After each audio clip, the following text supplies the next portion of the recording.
In a modest house in Munich at the close of the 19th century, a boy with tousled brown hair grows up in the warmth of a middle-class Jewish family. Albert, as he's called, doesn't strike anyone as a child prodigy at first glance.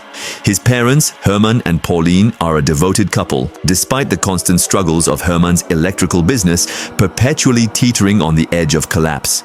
Pauline, a gifted pianist, fills the home with enchanting melodies, while Hermann, ever practical, watches over their household with a touch of humor. Their son, however, lives in his own world, far from the noisy games of other children. He prefers to stack houses of cards, defying gravity with a precision that captivates his little sister Maya, who watches him with wide-eyed wonder. Yet Albert worries his parents. At 3, he barely speaks, prompting them to consult doctors, fearing a developmental delay. But when he finally begins to talk, it's as if a dam has burst. He later explains that he doesn't think in words but in images, vivid scenes dancing in his mind. This quirk makes him solitary, a dreamer.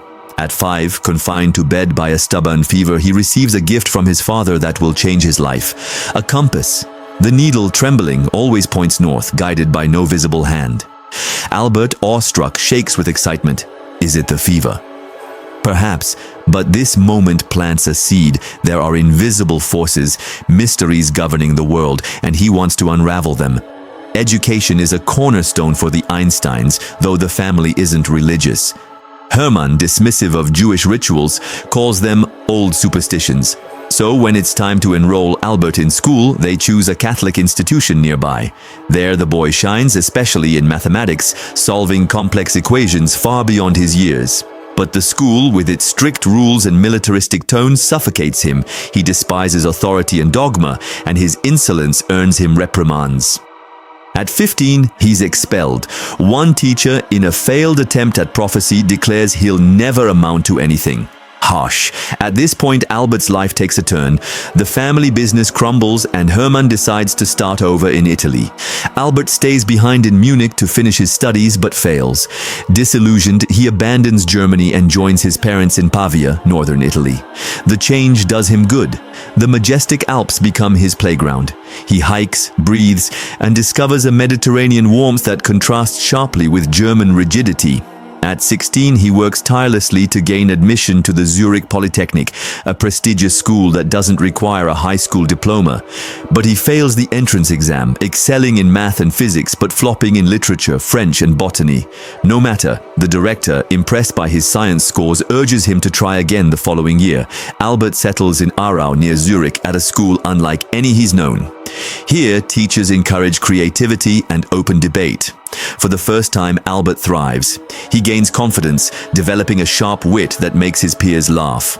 He falls in love with Marie Winteler, his landlord's daughter, penning her passionate, if clumsy, love letters. He even renounces his German citizenship, a bold move for a young man searching for his identity. A year later, he passes the Zurich entrance exam, but the rebellious student resurfaces. His professors, like Heinrich Weber, grow frustrated with his attitude. "You're brilliant, but you won't let anyone tell you anything," Weber scolds. Albert shrugs it off. He spends his evenings in Zurich's cafes, pipe in hand, debating philosophy and science with friends. It's there he meets Mileva Maric, a Serbian student as brilliant and defiant as he is. Their connection is instant. They share coffee, sausages, and a passion for ideas. "We understand each other's dark souls so well," he writes to her. It's the start of a great love story. But life isn't a fairy tale. In 1900, Albert earns his diploma, but just barely. His grades are mediocre, perhaps distracted by love. Worse, he's unemployed. He suspects Weber is sabotaging him by tarnishing his reputation. Rising anti-Semitism doesn't help. And as if troubles never come alone, Hermann's business fails again, and he dies soon after, leaving Albert without financial support. Mileva, now pregnant, adds more pressure. Desperate, Albert lands a job, thanks to his friend Marcel Grossmann, at the Swiss Patent Office in Bern. The job, far from glamorous, is a blessing. The patents, often tied to electromagnetism, spark his curiosity. He breezes through his tasks, leaving hours to scribble theories on scraps of paper. In 1903, Albert marries Mileva, despite his parents' objections. They find her too old and frail. Their life in Bern is simple but joyful. Albert forms the Olympia Academy, an informal club with two friends, Maurice Solovin and Konrad Habicht.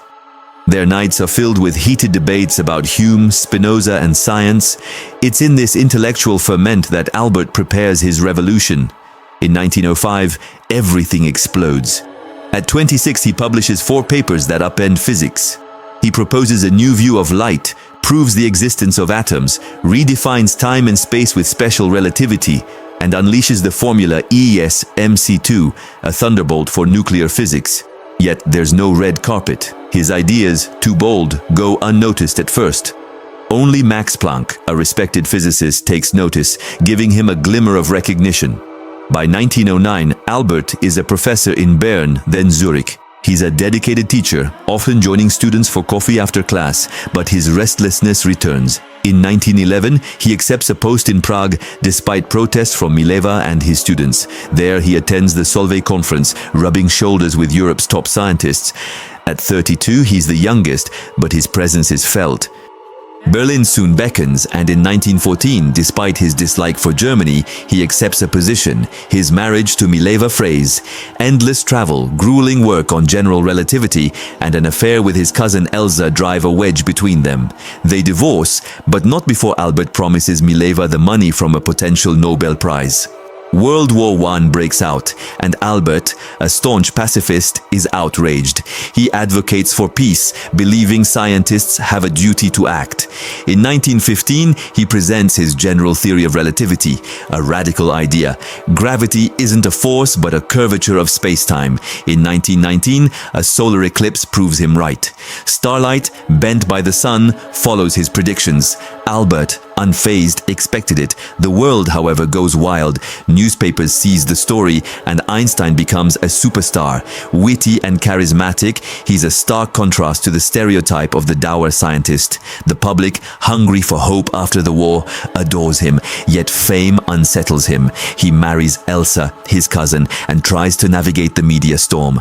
In 1922, he wins the Nobel Prize for his work on the photoelectric effect. True to his word, he sends the prize money to Mileva. His travels take him to the United States, Japan, and England, where crowds cheer him. At a Hollywood premiere with Charlie Chaplin, the actor whispers, "They cheer me because they understand me. They cheer you because they don't." Albert laughs, but deep down he feels alone. "I am a solitary traveler," he writes, "always distant from family, friends, and country." In 1933, Hitler's rise changes everything. Anti-Semitism surges, and the Nazis ransack his home. Albert, after a stop in England, settles in the United States at Princeton. There, he's dubbed the Pope of Science. With other scientists, he warns President Roosevelt of the threat of a German nuclear bomb, though he never joins the Manhattan Project. After Hiroshima and Nagasaki, guilt gnaws at him, even though ELMC2 isn't directly responsible. He co-founds the Emergency Committee of Atomic Scientists, advocating for nuclear disarmament, and speaks out against racism in America, denouncing segregation as a disease of the whites. In 1952, Israel offers him its presidency, which he graciously declines. "I believe in Spinoza's God, not one who meddles in human affairs," he says. In 1955, at 76, he dies of an aneurysm, refusing a final surgery. "I want to go elegantly," he murmurs. After his death, a doctor steals his brain, hoping to uncover the secret of his genius. He finds nothing remarkable, and perhaps that's the true mystery of Einstein, an ordinary man with an insatiable curiosity who reshaped how we see the universe.